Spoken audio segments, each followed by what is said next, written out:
온몸이 다 귀라면 어떻게 냄새를 맡겠습니까? 그런데 실은 하나님께서는 원하시는 대로 우리 몸에다 각각 다른 여러 지체를 두셨습니다. 전체가 하나의 지체로 되어 있다고 하면 몸은 어디에 있습니까? 그것은 실은 지체는 여럿이지만 몸은 하나입니다.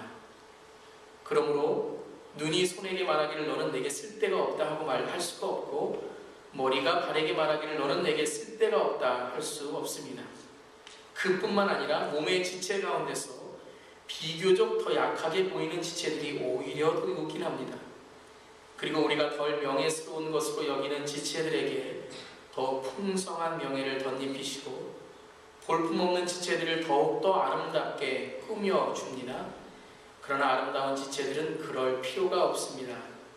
하나님께서는 몸을 골고루 짜 맞추셔서 모자라는 지체에게 더 풍성한 명예를 주셨습니다.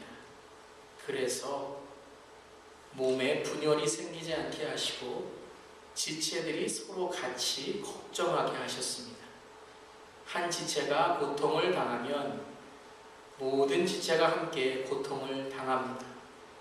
한 지체가 영광을 받으면 모든 지체가 함께 기뻐합니다. 아멘. 하나님의 말씀입니다. 하나님의 말씀에 감사합니다. 기도하시겠습니다. 말씀을 통해 우리를 조율하시는 주님, 주 말씀 우리 귀 기울이기를 원합니다.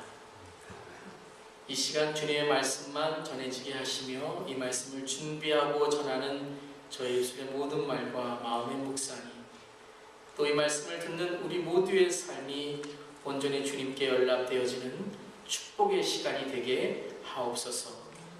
예수님의 이름으로 기도드립니다. 아멘. 할렐루야. 언제나 잘 지내셨습니까? 날씨가 참 따뜻하죠?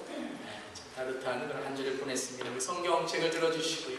성경책 있으시면 들어주시면 감사하겠습니다. 우리 성경책을 들어주시고 고백하는 마음으로 함께 읽겠습니다. 시작. 주님의 말씀은 내 발에 등불이요 내 길에 빛입니다. 주님 말씀에 축복이 있습니다. 주님 말씀에 능력이 있습니다. 주님의 말씀이 나를 변화시킬 것입니다. 주님 내 귀를 엽니다. 주님 내 마음을 엽니다. 주님 내 삶을 엽니다. 아멘.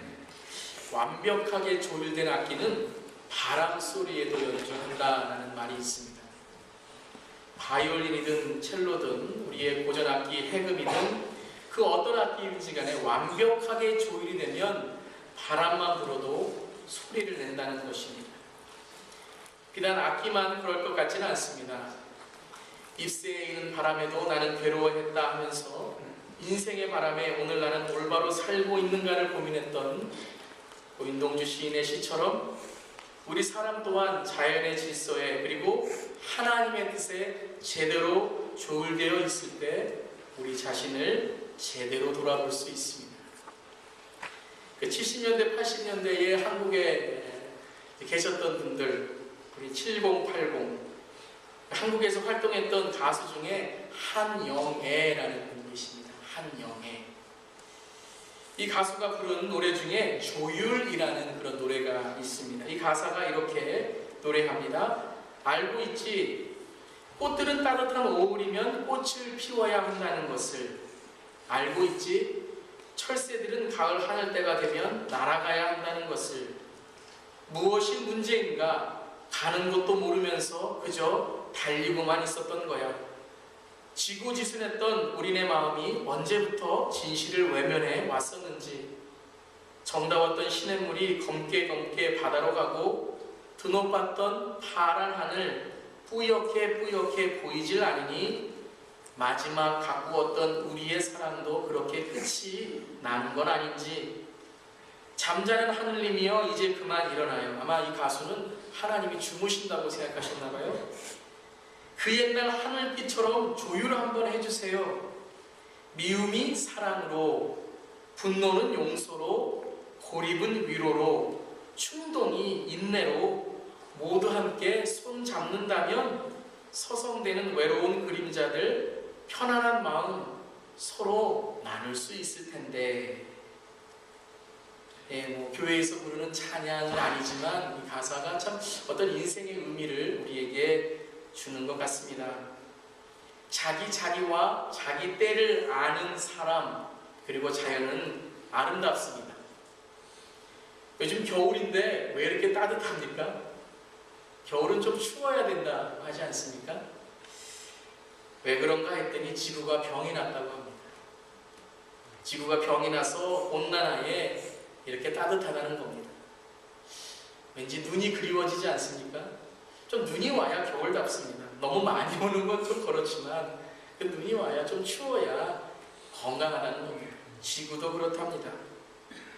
올해 꽃들은 꽃을 피우고 철새들은 가을 하늘을 뒤덮으며 제 갈 길을 갑니다. 세상에서 가장 아름다운 풍경은 제자리에 있는 모든 것이라고 노래했던 시인처럼 오늘 우리는 어느 자리에 서 있는지를 돌아보아야 될 것입니다.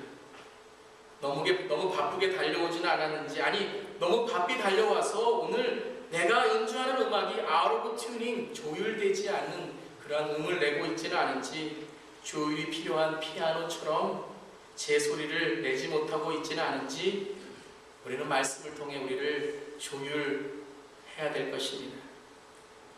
본문 고린도전서 12장의 말씀은 은사에 대한 말씀입니다. 은사. 여러분, 우리가 은사 그러면 어떠한 일이나 재능을 생각합니다. 그런데 오늘 이 12장 은사의 장을 가만히 읽어보면 하나님은 은사의 활용이라든가 나는 어떤 재능을 가지고 있는가에 대하여 말씀하신다기보다는 이 은사의 관계에 대해서 말씀하십니다. 어떤 관계를 우리는 가져야 되는지, 내가 가진 은사를 통하여 이 은사의 관계를 더 강조하십니다. 다시 말씀드리면 하나님의 관심은, 즉 하나님의 조율의 기준은 내가 얼마나 좋은 악기를 가지고 있냐, 재능을 가지고 있냐를 판단하시기보다는 내가 가지고 있는 악기가 다른 악기와 얼마나 조화를 이루고 있는가에 더 관심을 가지시고, 그리고 그 기준의 의무로 조율을 하신다는 것입니다. 고린도서 12장 12절 오늘 본문의 말씀이 이렇게 시작하죠. 몸은 하나이지만 많은 지체가 있고 몸의 지체는 많지만 그들이 모두 한 몸이듯이 그리스도도 그러하십니다. 우리는 유대 사람이든지 그리스 사람이든지 종이든지 자유이든지 모두 한 성령으로 세례를 받아서 한 몸이 되었고 또 모두 한 성령을 마시게 되었습니다. 우리는 많은 지체입니다. 하지만 한 몸을 이룬 그리스도, 바로 한 교회다라는 것을 강조하십니다. 이것은 우리가 배경, 출신, 직장, 소유, 재능의 기준, 그 지체가 아니라 바로 관계, 관계를 목적으로 은사를 바라봐야 된다는 것입니다. 바로 이것을 하나님은 중요하게 여기십니다. 다 하나가 되는 것이 아니라 바로 다른 지체가, 우린 다 다릅니다. 달라요. 다른 지체가 하나의 몸을 이루는 것, 즉 relationship, harmony, 이 관계가 바로 은사에서 가장 중요하다는, 바로 하나님의 관심, 즉 우리가 항상 얘기하는 하나님의 영광입니다. 하나님의 영광은 하나님의 관심, 하나님의 관심을 가졌을 때 하나님의 영광을 돌리는 것이죠. 그림에 나오듯이 피아노에 서로 다하는 건반이 하나의 악보를 다른 음으로 연주하듯이 one score, different notes, 오케스트라의 다른 악기들이 하나의 음악을 만들어내듯이 음의 크기와 높이가 아니라 서로 조화되어 하나의 음악을 만들어내는 것, 이것이 은사입니다. 관계가 중요하다는 거죠. 은사에서는 내가 아니라 우리가 어떻게 만들어내는가, 이것을 하나님께서 가장 관심을 두고 계십니다. 이것을 조율해야 돼요. 오늘은 성경절